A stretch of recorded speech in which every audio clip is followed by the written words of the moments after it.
Olá a todos e todas, meu nome é Lorena Franzotti, eu sou graduanda em Ciências Sociais pela Universidade Federal do Espírito Santo e sou integrante do Organon desde 2016. O documento que eu escolhi para apresentar hoje é um dos relatórios que estão disponíveis no site do Ministério Público Federal.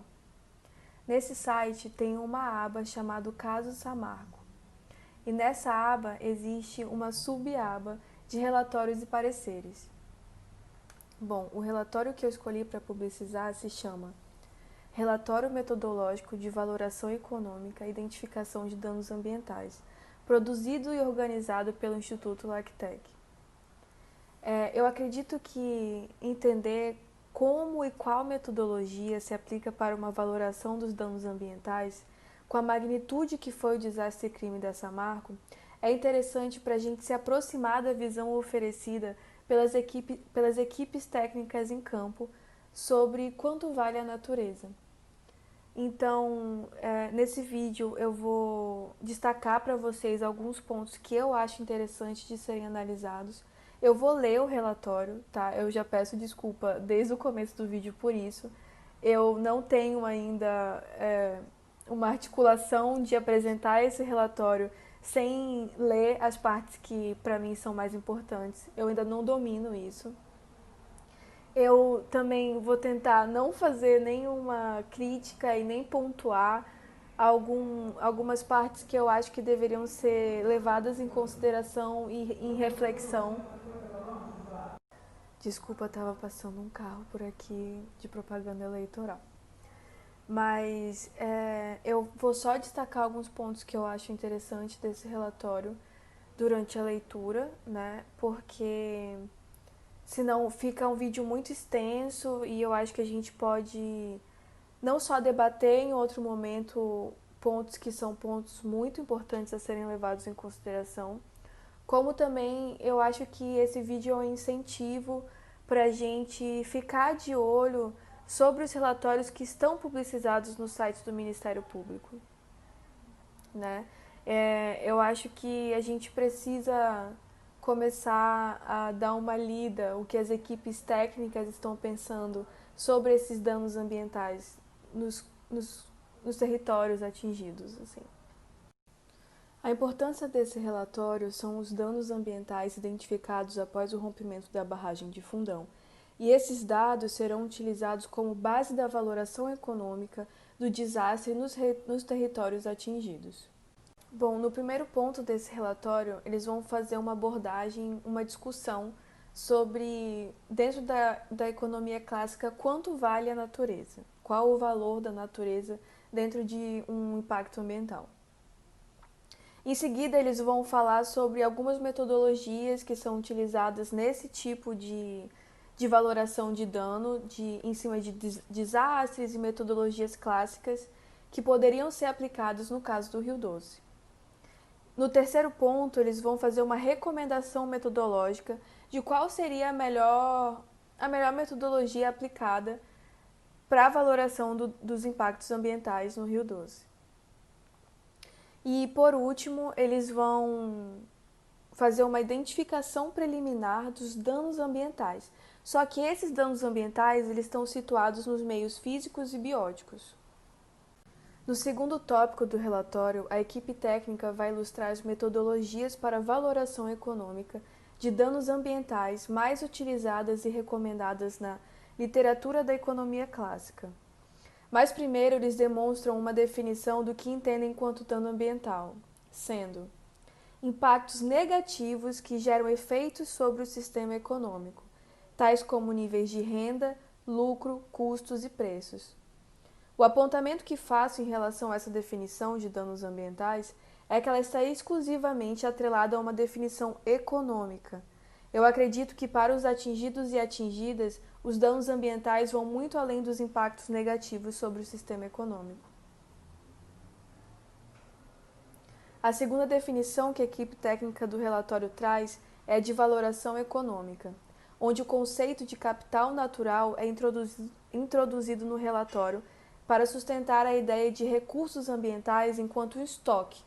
E esse estoque precisa ser precificado, já que o seu valor de mercado existe na medida em que o seu uso altera o nível de produção, consumo e bem-estar na sociedade.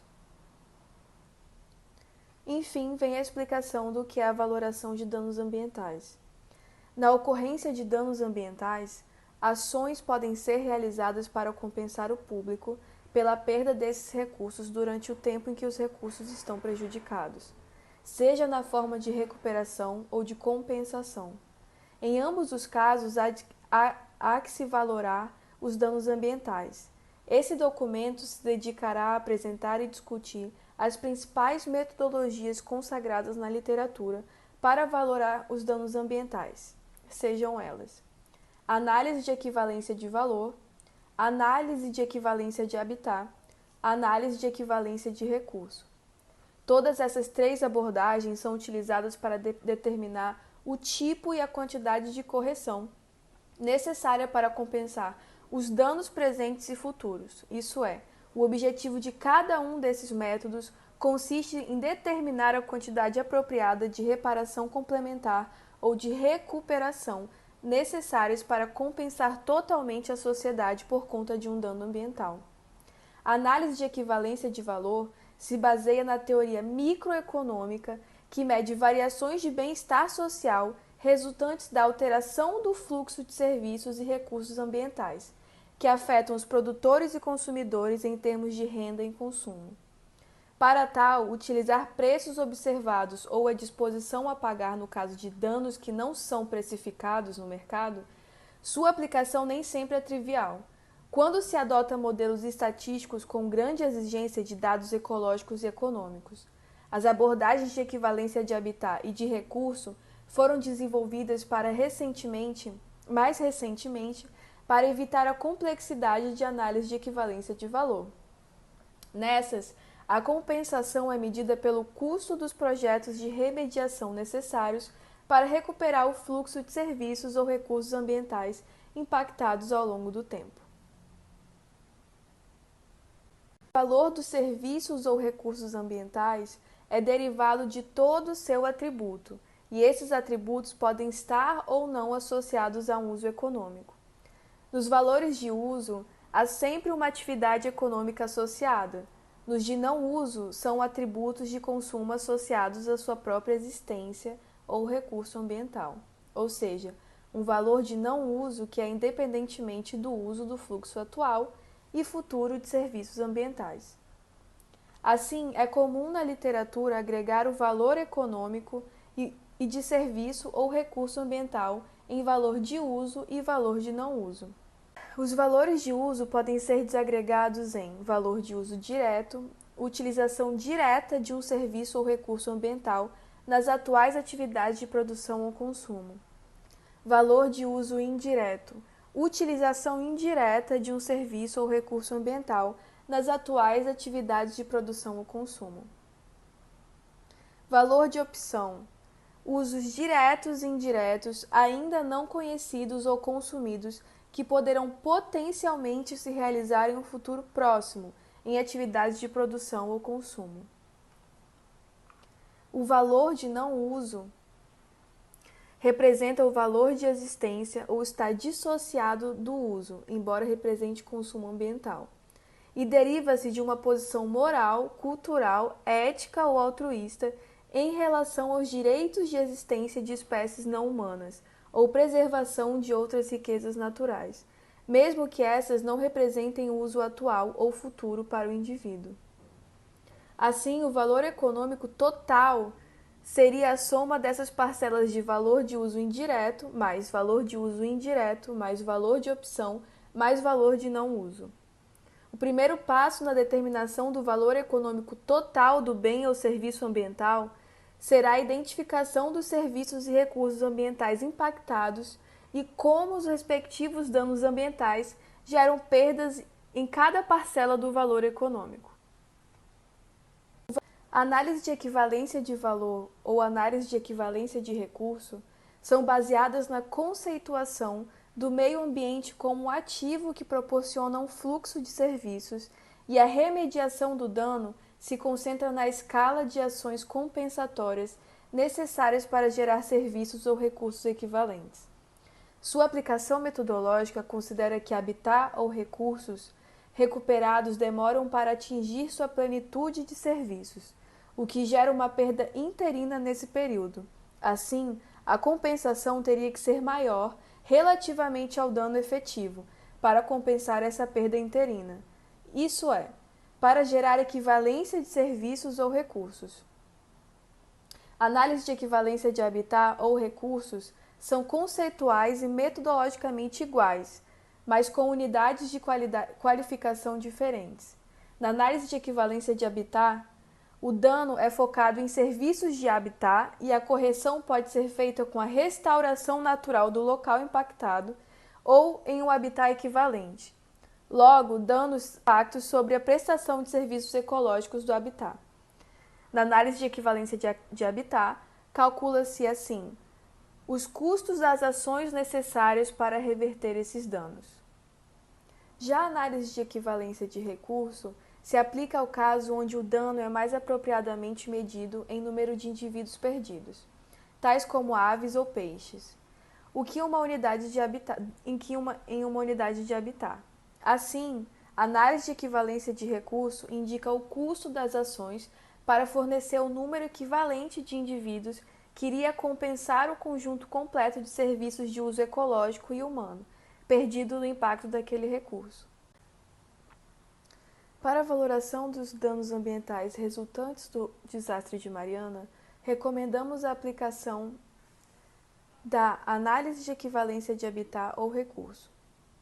Sempre que as perdas ambientais possam ser consideradas reversíveis no tempo e que não impliquem valores de uso com perdas diretas de renda.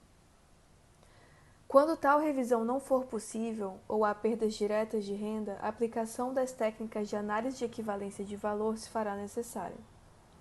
Essa clivagem metodológica dependerá fortemente, como abaixo descreveremos, das etapas de identificação de danos. Dessa forma, propomos o seguinte protocolo com as etapas abaixo apresentadas. Etapa 1. Identificar e mensurar todos os danos ambientais da seguinte forma. A.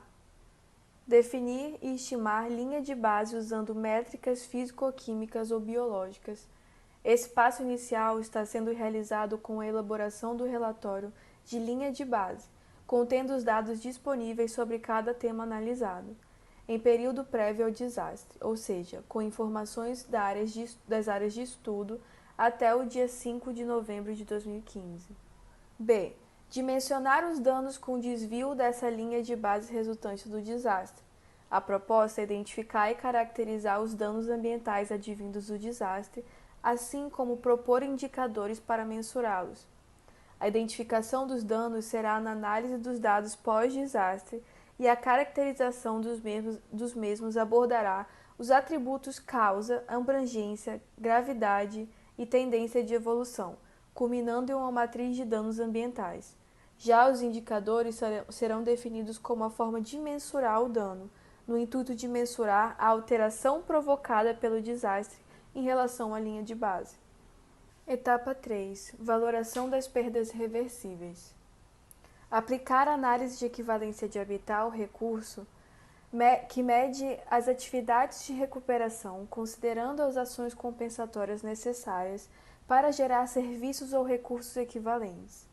Dessa forma, os procedimentos estimativos seriam: identificar as ações emergenciais já em curso e como essas afetam o retorno da linha de base de cada ano, estimar a perda interina resultante dessas ações emergenciais, identificar as ações compensatórias disponíveis e tecnologicamente viáveis que permitam compensar essa perda interina, justificando a sua implementação, e estimar o custo de cada ação de recuperação identificada no item anterior. Etapa 4. Valoração das perdas irreversíveis. Na perda de renda, utilizar o método de análise de equivalência de valor, com as técnicas da produtividade marginal, produção sacrificada, e de mercado de bens substitutos, custo de reposição, gastos defensivos, custos evitados e custos de controle. Valores de não uso. Utilizar o método de análise de equivalência de valor como dois caminhos alternativos a seguir: a transferência de valores ou a aplicação específica dos métodos de preferência declaradas. Ao final dessas etapas, haverá um valor total por ação, para os danos reversíveis e por categoria, para os danos irreversíveis. Esses valores serão validados com as equipes técnicas responsáveis para o cálculo do valor final dos danos ambientais decorrentes do rompimento da barragem de Fundão. Esse relatório busca apresentar descritivamente cada dano identificado, com seus respectivos potenciais identificadores e possível área de abrangência. Os indicadores servirão como base de mensuração dos danos, buscando a relação direta com o desastre.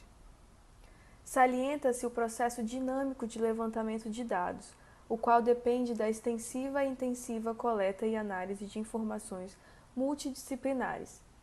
Dito isso, há que se considerar que, a partir dos monitoramentos a serem realizados até o final do diagnóstico ambiental, os danos poderão sofrer modificações ou novos danos poderão ser caracterizados e incrementados ao levantamento preliminar ora apresentado.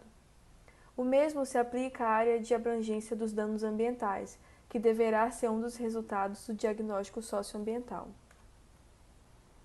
A seguir, foram identificados danos de alteração nos usos múltiplos da água, sendo esses abastecimento de água potável, geração de energia hidrelétrica, atividade industrial, irrigação, dessedentação de animais, balneabilidade e turismo.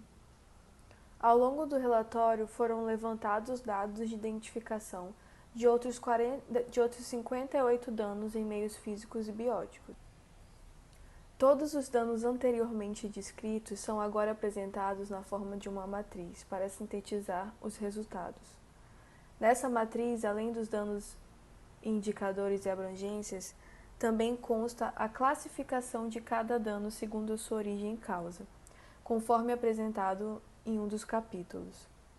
Complementando a classificação e apresentada a tendência de evolução de cada dano em 4 possibilidades, tende a evoluir, estabilizada, tende a reduzir ou indefinida.